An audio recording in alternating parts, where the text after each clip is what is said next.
오늘 하루 가장 뜨거웠던 뉴스 브리핑. 뉴스 브리핑 김민하 평론가, 김환 한겨레 신문 기자. 안녕하세요. 안녕하세요. 네, 예고해드린 대로 이 국민의힘의 감사원 그 투기 전수조사 의뢰 김환 기자가 전해주시죠. 네, 국민의힘이 오늘 당 소속 의원 부동산 투기 전수조사를 감사원에 의뢰를 하기로 했습니다. 추경호 원내수석 부대표, 강민국 전주의 원내대변인이 감사원 민원실을 방문해서 감사 의뢰 요구서를 제출을 했는데요. 예.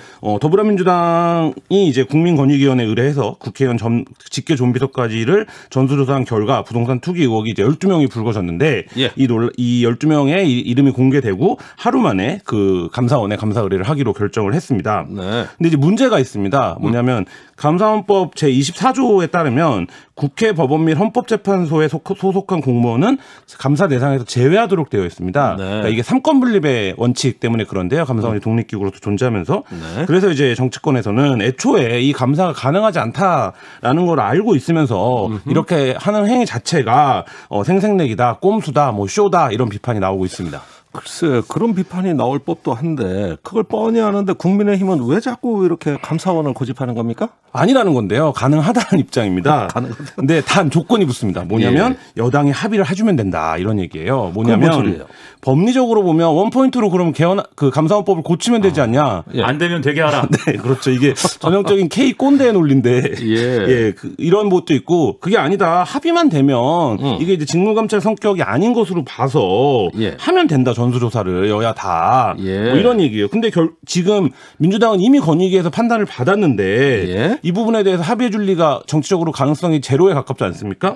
그런데 그러니까 이제 뭐라고 얘기를 하냐면 국민권익위의 위원장이 민주당 국회의원 출신이기 때문에 결국 민주당이 하는 셀프 조사다.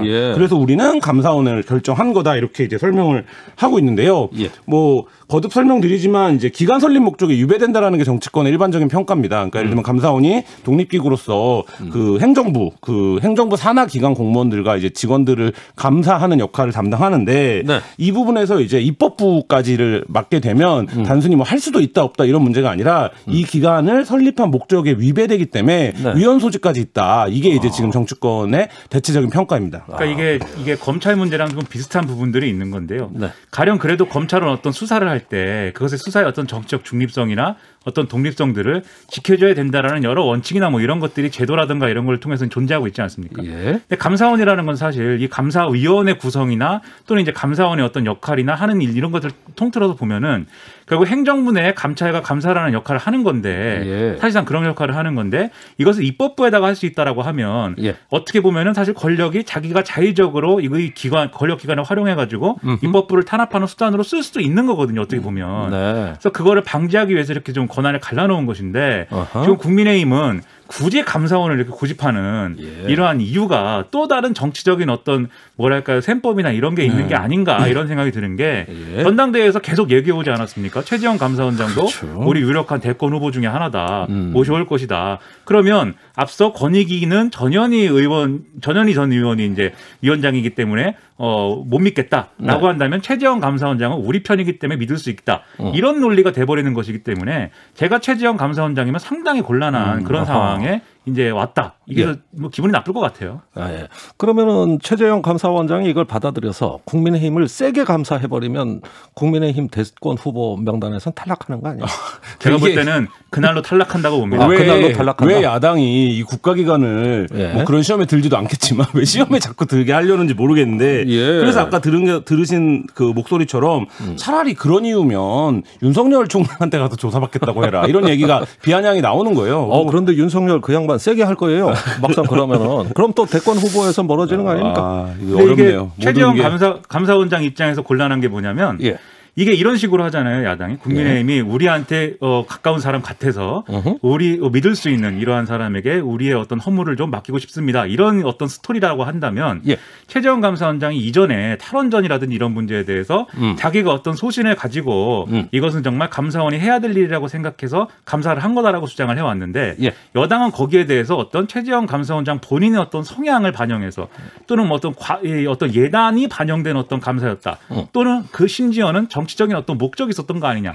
이 주장을 여당이 했었거든요. 근데 야당이 계속 이런 이제 주장을 반복하게 되면 여당의 그런 주장도 맞는 얘기 같다. 이렇게 될 수가 있는 거죠. 그래서 이게 야당의 아주 그 단기적인 시각에 의한 오히려 이제 자기 발목을 찍는 그런 얘기가 되지 않을까 상당히 우려가 됩니다. 그러니까 정치권에서 오늘 여의도에서 좋은 얕은 수의 정치다 이런 평가가 나왔는데요. 왜 그러냐면 이거를 안 되는 걸 알면서 전수조사를 받겠다고 하면 무능한 거고 알고도 그랬으면 결국엔 쇼를 하는 기만하는 건데 이거를 왜 이런 정치를 하냐라는 평가가 나왔고 지금 이제 김민하 평론가가 얘기한 대목대로라고 한다면 국가기관 전체를 이제 정쟁의 도구로 대상 뭐 사람의 호불호에 따른 편익 자기네 어떤 편익의 기관 뭐 이렇게 이제 활용하는 태도가 과연 이제 제1야당의 태도로서 온당한 것이냐 이 부분에 대한 비판이 계속 이어졌습니다. 그러니까 그 부분이 그래요? 정치권이 저는 대단히 무책임한 것 같아요. 예를 들면 검찰은 지금 이제 모든 구도가 그런 식이에요. 검찰은 야당 편, 경찰은 여당 편, 권익위는 여당 편, 감사원은 야당 편. 이렇게 하면 우리는 어떻게 삽니까? 우리 김종대 뉴스업 어떻게 합니까 그러면? 아니 뭐 계속 뭐 방송 시간 늘려서라도 다 소개해드려야죠. 그건 좀 그런데 시사평론가가 특히 필요합니다. 그럴 경우에는. 자, 민주당 12명에 대해서 탈당을 권유했지 않습니까? 2명은 출당이고요. 자, 그런데 반발이 있어요. 지금까지 누가 나갔습니까? 지금 이제 4명이 탈당을 거부했는데요. 12명, 총 12명 중에 이제 탈당을 거부한 분부터 말씀드리겠습니다.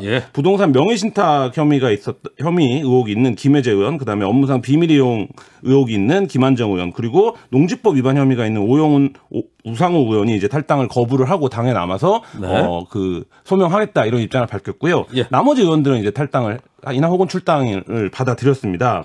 그런데 이제 반발들은 있어요. 예를 들면 출당 조치를 받아들인 윤미향 의원 같은 경우도 잘 짜여진 각본에 의해서 만들어진 소탐 대실이다. 뭐 이렇게 대선을 위해서 치우는 거냐 이런 식의 이제 뉘앙스를 드러냈고 우상호 의원 같은 경우는 이제 당에 남아서 소명을 하겠다는 입장인데 굉장히 적극적으로 반박을 하고 있어요. 자기 땅 뭐 사진까지 공개하면서 뭐 하고 있는데 어쨌든 뭐 어제는 워낙 전격적인 결정이었어서 12명의 명단에 주목을 했는데 오늘은 이제 좀 그 뒷이야기들 결정이 된 맥락과 배경들에 대한 얘기들이 나왔는데 당내에서도 좀 경중을 따져줘야 되는 거 아니냐 혹은 이제 본인들의 소명을 들어봐야 하는 거 아니냐 이런 의견들도 좀 있었다고 해요. 근데 이제 그럴 경우엔 이 전격적인 결정 자체가 내로남불에서 이제 탈출하기 위한 건데 어떤 사람은 봐주고 어떤 사람은 안 봐주면 내로남불의 메비우스 띠에 갇히게 된다. 뭐 이런 식의 인식이 있었던 것 같아요. 그래서 어쨌든 결정을 했는데 오늘 뭐 하루 종일 지금 시끄러웠습니다. 그러니까 이게 정책에 대한 신뢰가 상당히 떨어지는 정책과 정치에 대한 신뢰가 상당히 떨어지는 상황이어서 예를 들면 지금 이제 항변하고 있는 의원들의 경우에 어떤 경우에는 뭐 자신들의 입장에서는 항변할 만한 사안일 수도 있어요. 예를 들면 양이원영 의원의 경우에는 뭐 이것은 어쨌든 어머니가 뭐 기획부동산에 사기를 당하고 뭐 이런 과정에서 있었던 일인데 그게 잘못이라고 할지라도 뭐 내가 그걸 책임져야 되냐 뭐 이런 얘기도 하고 윤미향 의원의 경우에도 이게 일종의 사정이 있어서 시어머니의 집을 이제 지금 만드는 과정에서 있었던 일이다라는 말도 있고 그리고 어떤 의원의 경우에는 부동산을 그러니까 집을 이사하는 과정에서 매매의 어떤 시점이나 이런 것들 때문에 발생한 오해이다 이런 여러 가지 해명들을 하고 있는데 사실은 일반적으로는 이런 해명을 좀 들어보고 이건 말이 된다 안 된다를 사실은 따졌어야 되는 게 1차적으로는 맞죠. 근데 국민들이 그런 행위 자체를 지금은 서로 감싸주려는 거구나 이렇게 보고 있기 때문에 그걸 선택할 수가 없어서 여기까지 왔다는 것을 사실은 자기를 좀 돌아볼 필요가 있는 거죠. 알겠습니다. 자, 뭐 해명도 좋고 소명도 좋습니다. 그런데 일단은 좀 공직자답게 깔끔하게 행동을 분명히 해주는 것도 정치에 도움이 되겠죠. 두 번째 뉴스는 넘어가겠습니다. 김민하 평론가. 이용구 전 법무부 차관 뉴스의 비밀은 꼬리를 잘랐는가 아니면 처음부터 없었는가인데요. 오늘 경찰이 부실 수사 의혹을 자체 조사한 결과를 내놨는데 뭐 예상대로의 그런 얘기였습니다. 그리고 경찰은 뭐 국민에게 심려를 끼쳐서 죄송하다 이런 사과도 내놓고 했는데요. 어떤 내용인지 정리를 해보겠습니다. 자, 경찰 발표 내용 소개해 주시죠. 이 당시에 이 사건을 담당한 서초경찰서 수사관 모 경사를 특정범죄 가중처벌 등에 관한 법률상 특수직무유기 혐의로 검찰에 송치했다라는 건데요. 경찰은 이 모 경사가 이용구 전 차관의 택시기사 폭행 사건 5일 뒤인 지난해 11월 11일에 당시 택시에 있는 블랙박스 영상을 확인을 하고도 압수나 이미 제출 요구 등의 적절한 조치를 하지 않았다. 이렇게 이제 판단을 했습니다. 그리고 이런 내용을 상부에 보고도 하지 않았다라고 봤는데요. 그랬기 때문에 이 사건은 다음 날에 내사 종결 처리가 됐다. 이게 이제 경찰의 설명이고요. 그리고 이해 12월 말이 되면은 언론에 이제 이 사건이 이제 보도가 되기 시작하거든요. 근데 여기에 대해서 경찰이 또 진상 파악을 하는 과정을 거쳤는데 이때도 이 수사관은 이 블랙박스 영상을 봤다라는 얘기를 하지 않았기 때문에 여기에 대해서도 이제 책임을 물어야 된다라는 게 경찰의 입장입니다. 어째 최근에 공군에서 벌어진 이중사 사건하고 비슷하다는 느낌이 들어요. 이거는 이제 못 본 걸로 합시다라고 생각하고 본인이 스스로 진짜 못 본 걸로 한 거죠. 그래서 그러니까 이 수사 과정에서 수사관이 이럴 수가 있는가 이게 이 의문인 거잖아요. 일반인 같으면 그걸 못 본 걸로 하겠습니까? 봤는데 이미. 근데 왜 못 본 걸로 했느냐. 그리고 실제 왜 못 본 것처럼 처리를 했느냐. 이 대목에서 결국엔 이용구 법무부 장관의 존재를 알았느냐. 알았으면 아니고 차관입니다. 죄송합니다. 네. 큰일 나요. 어디까지 알았느냐. 이게 지금 이제 경찰에게 던져진 숙제인 것 같습니다. 아니 그러니까 왜 그랬냐는 거예요. 자, 윗선과 소통하거나 보고한 사실이 없다. 담당 수사관이 이거 왜 그렇게 된 겁니까? 일단 뭐 윗선의 개입은 없다라는 결론인 건데 그 당시에 이게 경찰의 오늘 얘기는 그렇습니다. 열심히 조사를 해봤다. 그래서 서초경찰서장, 당시 형사과장, 형사팀장 90여 명을 다 조사를 해갖고 외압이나 청탁이 있었는지 살펴봤지만 의심할 만한 정황은 없었다라고 지금 주장을 하고 있고, 그다음에 이용구 전 차관하고 서초서의 관계자 등의 통화 내역도 8천여 건을 분석을 했고, 휴대전화랑 사무실의 컴퓨터 여기에 대해서 디지털 포렌식도 했고 CCTV도 확인을 해봤는데 이렇게 뭔가 이제 윗선의 개입이라든가 외압의 배경은 없었다 이렇게 얘기를 하고 있거든요. 결국 그러면 이 경찰관이 본인이 그냥 혼자 뭉갠 거죠. 그렇죠. 본인이 그냥 허술하게 처리하고 안이하게 판단했다는 얘기가 되는 거죠. 그러니까 그 점이 가장 이상하다는 거예요. 왜 그랬을까? 이게 중요한 인물이 지금 중요한 사건으로 이게 특가법 사항이란 말입니다. 그런데 혼자 뭉개요? 이상하지 않아요? 그렇죠. 그래서 당시에도 이용구 전 차관이 차기 공수처장 후보군으로 분류되는 사람이다. 이런 얘기가 있지 않았습니까? 그래서 이걸 알았느냐 몰랐느냐도 사실은 지금 말씀하신 그 부분에 있어서는 중요한 퍼즐 조각이 될 수가 있겠는데, 근데 여기에 대해서는 경찰이 지금 서초경찰서장하고 형사과장, 팀장을 감찰 조사를 진행하기로 했다. 이렇게 얘기를 하고 있습니다. 무슨 얘기냐면 사실은 알았다는 거죠. 당시에 공수처장 후보로 거론되는 중요 인물이다. 이걸 알았는데 앞에 말씀드린 지난해 12월에 보도가 나오고 이런 직후에 진행된 진상조사 과정에서는 몰랐다. 그냥 평범한 변호사인 줄 알았고 서초동에서는 워낙 변호사 사건들이 많이 일어나기 때문에 그냥 그런 사건인 줄 알고 보고 안 한 것이다. 이렇게 해명을 했는데 이게 사실이 아니었다는 겁니다. 글쎄 선의로는 그렇게 믿어줄 수도 있지만 가만히 생각해보면 그 수사관도 공수처 가고 싶어서 혹시 또 공수처장 후보한테 잘 보이려고 아무리 많은 통화 기록을 분석하고 디지털 포렌식을 해도 결국 그 사람을 알았냐 몰랐냐 해서 누군지 알아? 이렇게 한마디만 물어보면 이게 이제 아래로 전달되는 거거든요. 알겠습니다. 이제 그 과정입니다. 지금 이 그리고 공수처장 후보로 거론된다는 건 단지 공수처장 후보가 아니라 이 사람이 정권에서 대단히 힘을 갖고 있는 그런 사람이다라는 거거든요. 그리고 전직이 법무부 법무실장입니다.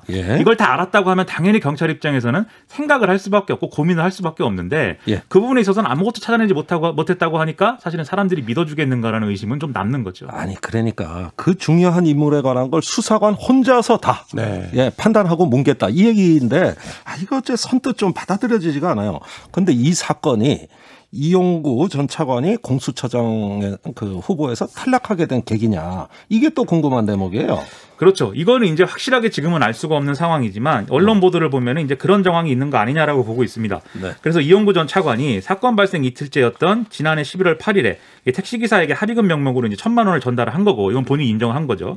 그리고 폭행 장면이 담긴 블랙박스 영상 삭제도 요구를 했는데 바로 그 다음 날이 공수처장 후보 추천 마감일이었거든요. 그때 이용구 전 차관이 사실 유력하다라고들 판단했지만 법무부의 최종 추천 명단에서 빠졌기 때문에 결국 이 사건에 대해서 청와대나 법무부가 검증 과정에서 파악을 했고 그래서 이제 이 추천 상황에서 빠진 거 아니냐 이런 얘기가 나올 수밖에 없는 거고요. 경향신문의 경우에는 이용구 전 차관을 잘 아는 인사를 인용해서 이렇게 보도를 했습니다. 폭행 시비로 조사 중인 상황에서 본인 스스로 공수처장 후보로 나서기는 부적절하다는 입장이었다고 들었다. 이렇게 얘기를 하고 있기 때문에 알겠습니다. 이 사건이 영향을 준 거는 어느 정도 사실이라고 추정할 수 있지 않나, 이런 생각입니다. 네, 검증 과정에서는 이게 그 변수가 됐군요. 세 번째 소식으로 넘어갈게요. 김한 기자. 네, 성추행 피해 요군 사망 사건에 대해서 오늘 서욱 국방부 장관이 사과를 했지만 사퇴 요구를 강하게 받았습니다. 그러니까 오늘 국회가 열린 거죠, 국방위가. 네, 그렇습니다. 오늘 서욱 장관이 국방위에 출석을 했는데요. 성추행 피해 여군 중사 사망 사건이 발생하고 18일 만인 오늘 사과를 했습니다. 그래서 국방부 장관으로서 무거운 책임을 통감한다. 지휘거를 막론하고 회의 은폐 정황과 2차 가해를 포함해서 전 분야에 걸쳐 철저하고 낱낱하게 수사를 해서 엄정하게 처리하겠다라고 얘기를 했는데요. 하지만 국방위 앞은 굉장히 좀 오늘 난리였습니다. 왜냐하면 야당 여성 의원들이 회의장 앞에서 서 장관의 사퇴를 요구하는 피켓 시위를 벌였고 여야 의원들 모두 사퇴를 해야 된다라는 문제를 거론하면서 압박을 했습니다. 그러니까 이런 문제 같아요. 첫 번째로 국방부 장관으로서 이런 이제 어떤 종합적인 그리고 포괄적인 어떤 책임이 있는 것은 분명한 사실이겠죠. 그러한 점을 인정할 수 있는데 이게 구체적으로 어떤 사건을 처리하는 과정에서 공군참모총장 포함해서 국방부 장관까지 어떠한 부적절한 어떤 보고나 이런 것들이 안이하게 판단하고 그렇게 이제 처리한 문제가 있는가 이걸 봐야겠는데 이 부분은 아직 뭐 명확하게 이게 문제였다라고까지는 얘기가 안 나오는 것 같습니다. 그 부분과 관련해서 오늘 일부 질의가 있었는데요. 그러니까 언제 인지했냐, 보고를 어떻게 받았냐 이 대목이었습니다. 근데 이제 오늘 서욱 장관이 얘기한 바에 따르면 22일에 그 상황 공유방에서 단순 사망 건을 보고 인지를 했고 25일에 성추행 관련 사망이라는 사실을 최초 보고 받았다라는 건데요. 근데 이제 그 이중사가 사망한 날이 22일입니다. 근데 국방부 장관이 보고를 25일에 받는 게 일처리 과정에서 상식적이냐 뭐 이렇게 이제 질타를 받았고요. 국방부 장관 입장에서는 공군이 부실 보고한 거죠. 이게. 그래요. 뭐 총장은 또 밑에서 부실 보고했다 그럴 거 아닙니까? 그렇죠. 그런 식인 거죠. 그 과정에서 허위 보고 의혹도 제기가 됐어요. 그러니까 서울정 의원이 뭐라고 했냐면 피해자 가해자 분리를 지시했다라고 보고를 했는데 나중에 슬그머니 말을 바꿨다. 분이 이게 무슨 얘기냐면 3일 이제 의원실에 보고한 내용에 따르면 피가해자 분리 및 피해자 청원 요구로 기재가 돼 있었는데 보도 자료에는 피해자가 청원 요구를 해서 조치를 했다 이렇게 이제 바뀌었다라는 거예요. 이게 애초에 조치를 안 하고 또 뭐 청원 요구도 이제 예를 들면 승낙을 안 하고 뭐 이런 과정에서 그 허위 보고를 한 게 아니냐 뭐 이런 지적도 나왔습니다. 알겠습니다. 자, 이번에 모처럼 또 되살아나는 어떤 주제가 있어요. 바로 군사법제도 개혁이에요. 다시 이 문제가 이제 문제의 핵심으로 떠올랐습니다. 어떻게 진행되고 있어요? 대통령까지 나서서 그 부분에 대한 조속한 처리를 요구를 했는데요. 더불어민주당이 이제 군 성범죄 근절 및 피해자 보호 혁신 태스크포스 회의를 열었습니다. 그리고 이제 군사법원법 개정안 마련에 착수를 했는데요. 뭐 공청회도 열기로 했습니다.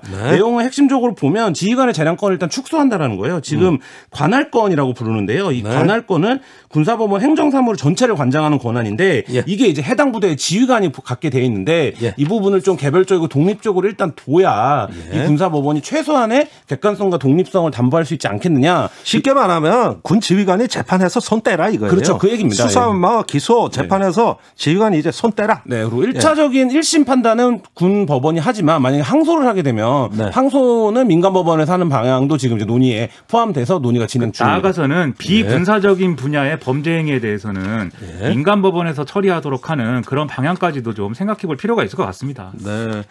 자, 이거 노무현 대통령 때부터 얘기되는 겁니다. 아주 해묵은 주제예요. 이번엔 해결될지 모르겠네요. 뉴스업 브리핑은 여기까지입니다. 김민하 평론가, 김한 기자 수고 많았어요. 고맙습니다. 감사합니다.